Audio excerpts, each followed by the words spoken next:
entrada, quiero expresar mi agradecimiento a los miembros del comité organizador por su invitación para participar en este congreso. Lo hago en la persona de Gloria Mora, sin olvidar, por supuesto, pues a Ana Neira, a Mariano, a Andrés Carretero, a todos que están ahí, al resto de compañeros que han trabajado en la organización. Mi agradecimiento, evidentemente, se extiende a todos los colegas y amigos de la historia de la arqueología, a quienes he leído, algunos no conocía y he tenido el gusto de conocerlos en estos momentos y sigo desde hace muchos años. Y además, con muchos de ellos coincidimos ya en aquel lejano 1988, en ese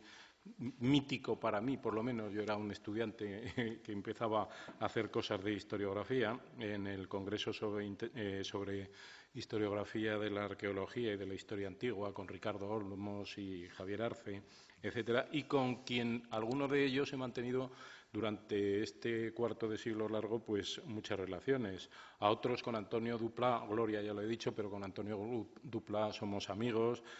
muy cercanos. A otros, como los profesores Bulf y Cortadella, han colaborado conmigo en la colección cuando dirigía hasta el año pasado la editorial Urgoiti, con libros sobre Bochimpera, Sulten, otros como José María Lanzarote, que está aquí mismo, pues tengo el gusto de conocerlo como gran estrella que va para arriba desde su tesis y sus trabajos sobre Calderera, que he conocido. En realidad, para un historiador de la historia contemporaneista como yo mismo, resulta muy cómodo trabajar y leer a los colegas de historia de estas áreas de arqueología, prehistoria e historia antigua, porque creo que son los únicos que han desarrollado un verdadero interés científico y han sido capaces de crear escuelas dedicadas a la investigación histórica de la disciplina. Creo no equivocarme si digo que son los únicos, vuelvo a repetir, con algún pequeño núcleo de contemporaneistas, que no son simples contemporizadores, repetidores o seguidistas con el pasado de la disciplina y con los maestros que les precedieron. Son investigadores, y alguna de las ponencias se ha dicho, que trabajan la historia de la historia con archivos, con fuentes y con documentos. En este sentido, les agradezco esta invitación. Y, por supuesto, agradezco a todos la presencia de todos ustedes. Bien, y aunque sea a estas horas de la madrugada, que ya son menos porque llevamos media hora de retraso, entonces, pues es para mí un honor, ¿verdad?, que me invitaran, vuelvo a repetir, a impartir esta ponencia en esta sección sobre la arqueología y los contextos sociales. Dicho esto, les hablaré. Mi idea es hablarles de la importancia que tuvieron los arqueólogos y la arqueología en la construcción de la cultura nacional española en el siglo XIX, ese largo siglo XIX que alcanza hasta 1936, con distintas fases, periodos y etapas, evidentemente. Y para eso yo había pensado preparar aquí, dividir mi intervención en tres grandes partes. Una primera, un poco definición de un concepto que no se utiliza prácticamente en la historiografía española, pero sí se utiliza en todas las demás historiografías europeas. Hablarles un poco de la institucionalización de la cultura nacional española, pasando por encima, sobrevolando, a bocetar un poco esa arquitectura político-cultural, el telón del fondo sobre cuyo escenario desarrollaron los arqueólogos y prehistoriadores su trabajo entre mediados del siglo XIX, más o menos, aunque ya sabemos que en historiografía las fechas no es como en historia política o en otro de eso, sino que son mojones para fijarnos, pero que siempre hay un antes precursor y un después que continúa. Y, en tercer lugar, había elegido tres momentos clave, dentro de que será, creo, que lo que me dará tiempo para hacer, tres momentos clave de la historia de la arqueología y de los arqueólogos que llegan hasta 1936, ese primer momento inicial, a través de la escuela diplomática, aquí se ha hecho. Un segundo momento que sería el momento de la profesionalización. He cogido dos ejemplos de los muchos, porque, claro, estoy hablando con gente que se dedica al tema. Alguno ha presentado comunicaciones y ponencias de los autores que yo cito, pero, por ejemplo, hablaré del Marqués de Cerralbo desde fuera, la visión del Marqués de Cerralbo de Alfred Moguel Fatió, en un momento determinado, en un momento clave que es 1914, como y del propio Pere Vos Impera como ejemplo de la profesionalización arqueológica aquí. Y finalmente termino con el tema de la guerra y lo que va a venir, los pequeños dictadores de la arqueología, que es un tema que estoy trabajando en estos momentos, y va a salir un librito que se llama Los pequeños dictadores catedráticos franquistas y franquistas catedráticos, donde pues hay bastantes de arqueología y prehistoria, como de antigua, medieval, moderna y contemporánea. Bien, entrando pues, empezando por el principio, por la definición de la cultura nacional española, lo primero que les tengo que decir es que es un término que no ha tenido fortuna entre nosotros. A diferencia de lo que ha ocurrido en otras historiografías de nuestro entorno, es un concepto que no ha tenido éxito y que apenas ha sido utilizado por la comunidad de historiadores en la España contemporánea. No tengo tiempo para detenerme en la cuestión. De hecho, en el último libro, Los historiadores de España, dediqué las últimas páginas al problema. Y fundamentalmente el tema está derivado de la politización extrema en que ha alcanzado la historiografía española desde finales de la década de los 90 a principios de la década del siglo XXI. Con la reaparición de los historiadores de partido, la fragmentación de la profesión y, como diría, ya que tenemos algún compañero catalán aquí, Enric Pujol, en un artículo que no creo que sea, en una frase que no creo muy afortunada, la aparición de las, como él llama, historiografías desacomplejadas. Pero es un tema que no voy a tratar, vuelvo a repetir. Lo cierto es que voy a entrar directamente en la definición en la que yo estoy trabajando desde distintas perspectivas. Decirles que el desarrollo de la cultura nacional española conecta directamente con la institucionalización de la cultura liberal decimonónica, un proyecto de cultura de Estado nacional orientado en un jerarquizado sistema académico que, tras alcanzar la plena consideración, la plena consolidación oficial en sus diversos aspectos y campos culturales durante la primera restauración canovista, encontró su prolongación crítica en los años de la Gran Guerra y el protagonismo se desarrolló hasta 1936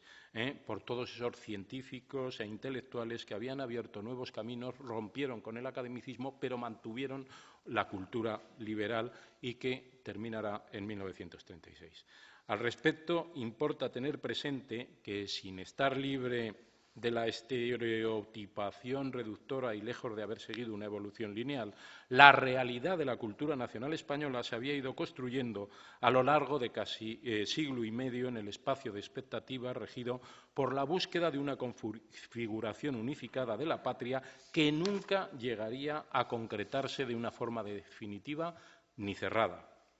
más allá de las diferentes formulaciones jurídicas y ordenaciones burocráticas estatales.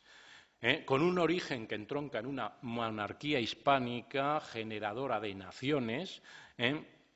el marco del nuevo orden social, político y económico liberal, la cultura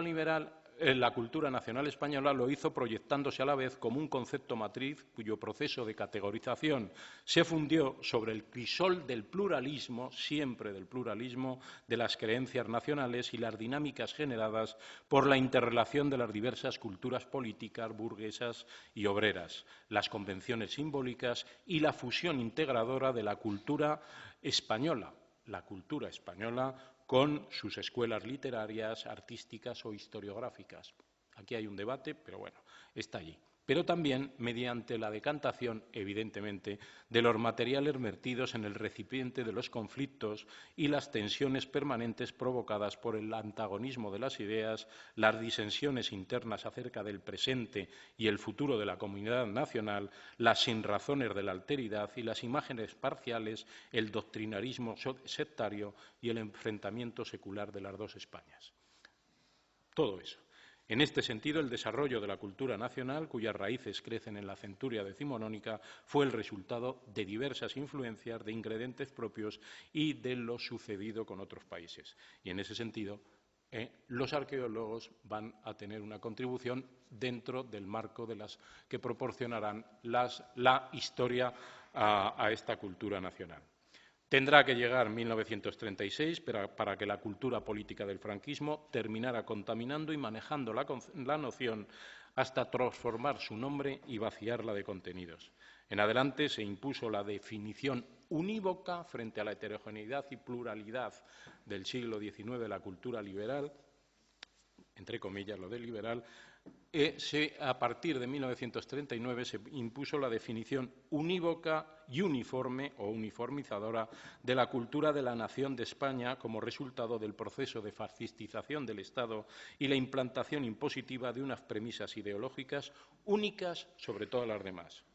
Y en adelante, para lo que nos interesa a los historiadores de la historiografía, se extendió el largo tiempo de los pequeños dictadores que durante la larga glaciación franquista gobernaron desde las magistraturas de las cátedras de prehistoria, etnografía, historia antigua, Edad Media, historia general, lo que quieran ustedes, arqueología clásica, o desde la Comisaría General de Excavaciones Arqueológicas, las disciplinas y los destinos de una nebulosa de historiadores. Lo hicieron favoreciendo empleos, como saben, o truncando carreras académicas, a veces de forma caprichosa y otras practicando verdaderas venganzas personales sin tener que rendir cuentas prácticamente ante nadie. Pero bueno, esto es una historia que, como dirían los políticos, hoy no toca, y mucho menos aquí. Pasando a la segunda parte, al marco general donde van a desarrollar los arqueólogos, a la parte cultural de esta cultura nacional española, que es mucho más que mera cultura, que es mucho más. Diremos que todo lo que termina en 1939 es el final de una época y el comienzo de otra. De hecho, la guerra, como saben, significó una fractura radical de todo lo anterior, pese a las continuidades que a algunos les interesa remarcar. De hecho, esto, como dirían los alemanes, se produjo una verdadera Stunde Null de la memoria profesional, una hora cero, construida ex novo sobre el horror, la desolación, la devastación cultural, la bancarrota emocional, etcétera, etcétera. Pero todo eso rompió lo que se había construido a lo largo de 150 años. No tenemos tiempo, pero sí les voy a decir, a bocetar un poco ese marco en el cual hasta 1936-39 escribieron, trabajaron, excavaron los arqueólogos y desarrollaron las arqueologías y todas las ciencias auxiliares de ese mundo que era los saberes de anticuario, como saben ustedes, a paso teórico y práctico a lo que son disciplinas de la historia. Y a grandes rasgos yo he planteado la realidad de 8 grandes puntos que marcarían lo que era la cultura del mundo académico, de la cultura liberal. En primer lugar, un mundo de academias, evidentemente. En segundo lugar, un mundo literario, dominado por la cultura literaria, de académicos, escritores y cafetistas, tertulianos, como ahora Gloria Mora conoce y le interesa. En tercer lugar, un mundo de archiveros en la Academia de la Historia, un mundo donde no hay profesionales universitarios, sino que son los primeros eruditos, los archiveros en la Academia, que contribuyen directamente a la revisión canovista del pasado, a la legitimación de un nacionalismo conservador y neoconstantiniano, como es el nacionalismo canovista. En cuarto lugar, el Ateneo, lo que significa ser ateneísta en la cultura decimonónica. Había un quinto apartado que serían los saberes liberales, los saberes morales. Un sexto apartado es las bellas artes y la relación con la arqueología, evidentemente. Un séptimo apartado sería el decorar España, el ornato público, la sociedad conmemorativa y algo que, por ejemplo, como la arqueología, las ruinas, lo antiguo, las exposiciones de arte prehistórico de 1921, me parece que hablaste el otro día sobre el tema, forma parte de esa construcción nacional. Y, finalmente, un tema que es la dialéctica de la nación, las regiones, el voluntarismo cultural de las regiones. Evidentemente, ese sería el marco que no voy a tener tiempo de explicarles, solamente apuntar 4 notas y decirles que el mundo de la cultura académica se construye sobre un escenario simbólico e institucional donde se organizan los saberes de la sociedad liberal, creado de entrada a partir de las 5 grandes academias, lo hemos dicho, los conocemos y tal. Pero no solamente son las 5 grandes academias que se instituyen en Madrid, sino que la cartografía del mismo abarca desde los diversos lugares de la historia, edificios de la memoria del Estado y del patrimonio de la nación, representados, ya que estamos en la inauguración en 1892 del nuevo edificio de la Real Academia de la Lengua y del Palacio de Bibliotecas y Museos, cuya primera piedra había puesto Isabel II 26 años antes, hasta las aulas de una universidad anticuada en sus enseñanzas, subordinada en sus conocimientos disciplinares y escasamente original en la generación de proyectos de cultura. Un denso entramado de establecimientos, en definitiva, cuyas prácticas y actividades quedaban interconectadas entre sí a través de las vías de comunicación y redes de sociabilidad cultural formadas por las academias de segundo orden, la Española de Arqueología, la de Jurisprudencia, la Geográfica de Madrid, etcétera, y sus homólogas locales, ateneos, casinos, liceos, asociaciones de todo tipo que desde mediados de siglo se reprodujeron en las capitales de provincias como complemento o sustitución de las tradicionales reales sociedades de amigos del país de origen ilustrado. El resultado fue la creación de una República de las Letras, donde van a participar todos los eruditos aficionados a la historia y primeros eruditos profesionales. Una República de las Letras definida en este orden telegráfico que les estoy señalando, pienso yo que por 5 grandes puntos. Primero, por la atracción ejercida, evidentemente, por la capital de la monarquía, sobre los personajes cultivados de las provincias que pertenecían o aspiraban a pertenecer a la misma y donde Barcelona aparecía como el único local, muy lejos estaba Sevilla, que podía parangonarse en cierta medida a Madrid.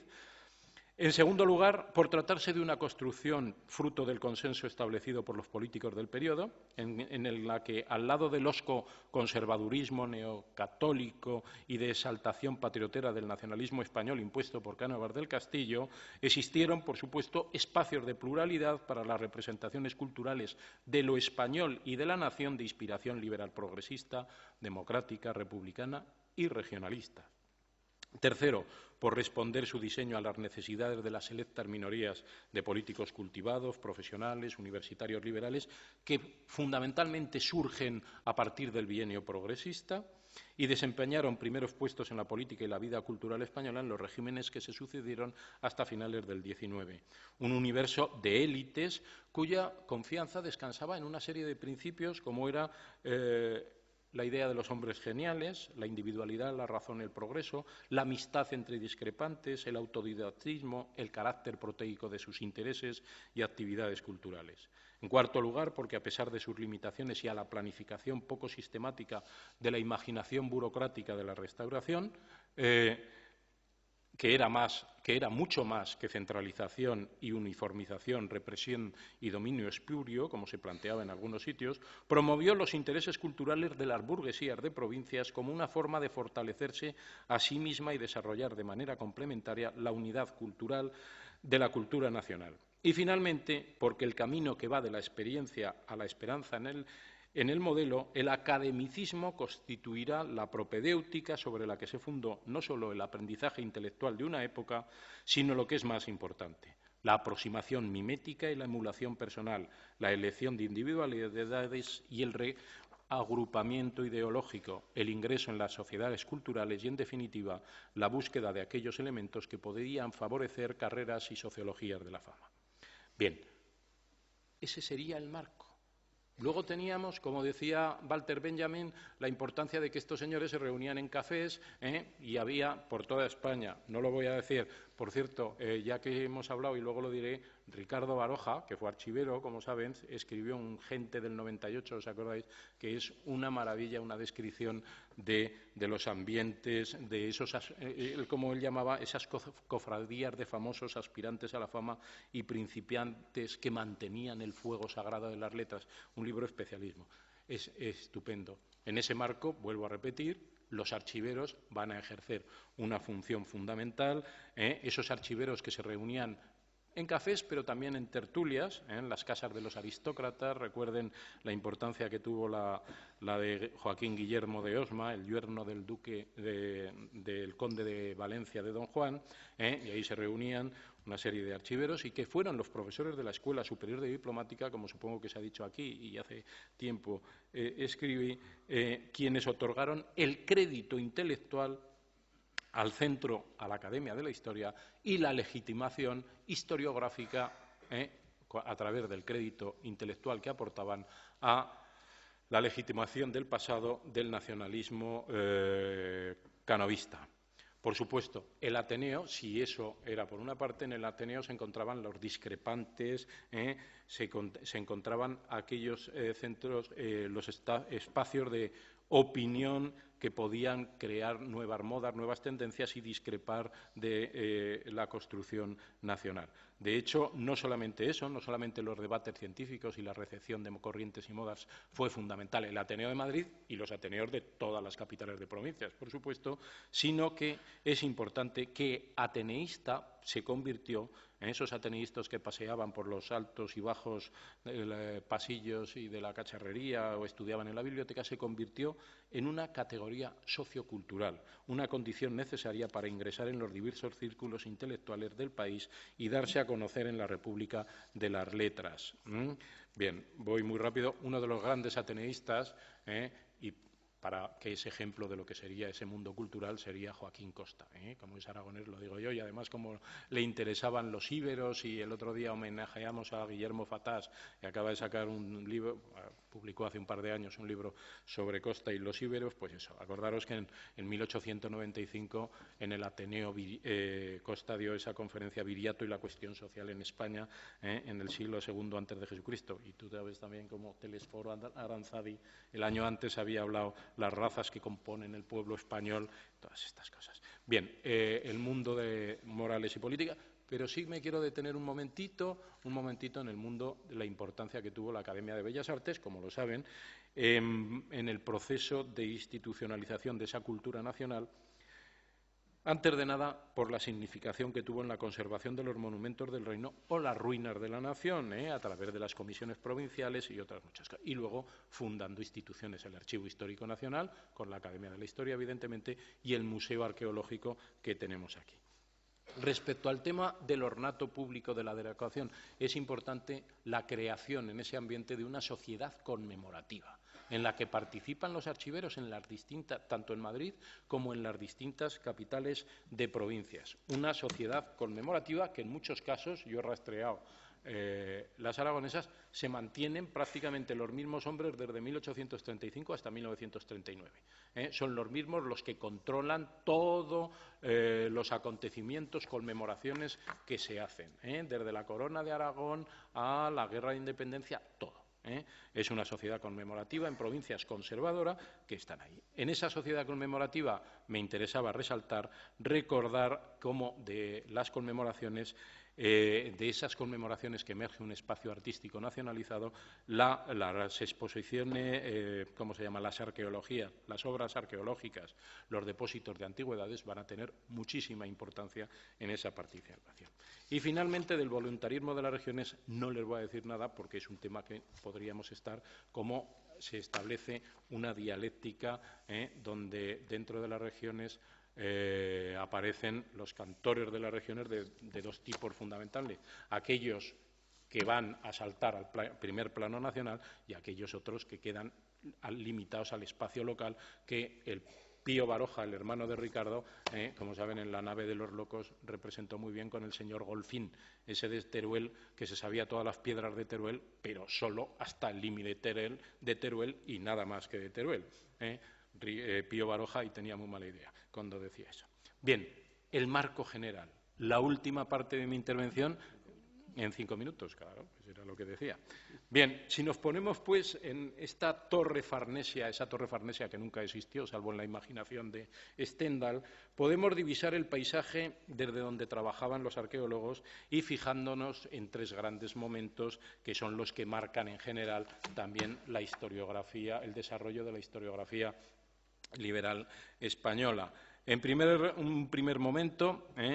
que es aquel que yo, vamos, estaría marcado cuando leía el otro día, releía, preparando esta intervención, el comienzo del trabajo que hicimos con Gonzalo Pasamar sobre la Escuela Superior de Diplomática, me parecía un momento importante recordar cómo Ricardo Baroja, este que hace Gente del 98, pues le contaba a su sobrino, Julio Caro, le contaba cosas de la Escuela Superior de Diplomática, le contaba cosas de sus profesores, acuérdense, le contaba pues que era bastante bueno Jesús Muñoz y Rivero, de la saga de los Muñoz, que era bueno Vicente Viñao, el valenciano Vicente Millao, que ahí estaba bastante bien Eduardo Hinojosa, el primer catedrático de Historia Antigua y Media en la Facultad de Filosofía y Letras posterior, pero catedrático de Geografía en la Escuela Superior de Diplomática, y recordaba sobre todo a Juan de Dios de la Rada. Juan de Dios de la Rada y Delgado, ese pomposo arqueólogo isabelino, catedrático de Arqueología, de Numismática, de Epigrafía, director del MAN,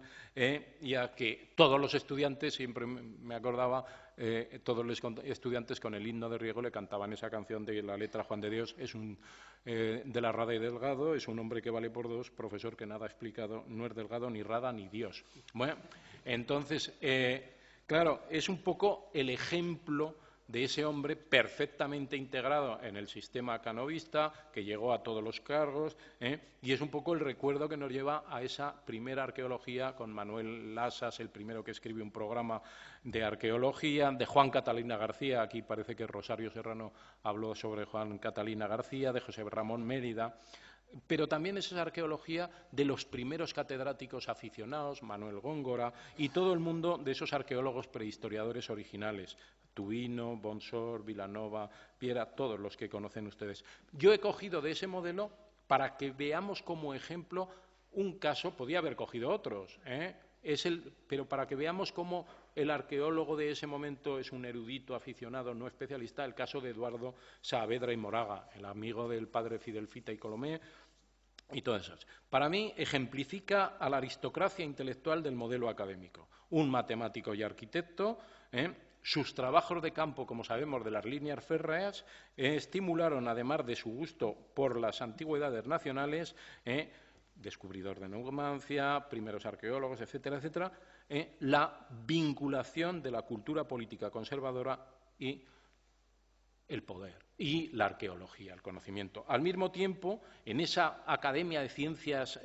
Naturales de la que pertenecía, él pertenecía a las demás también, es muy significativo que la vinculación de la política conservadora y los conocimientos paleontológicos y prehistóricos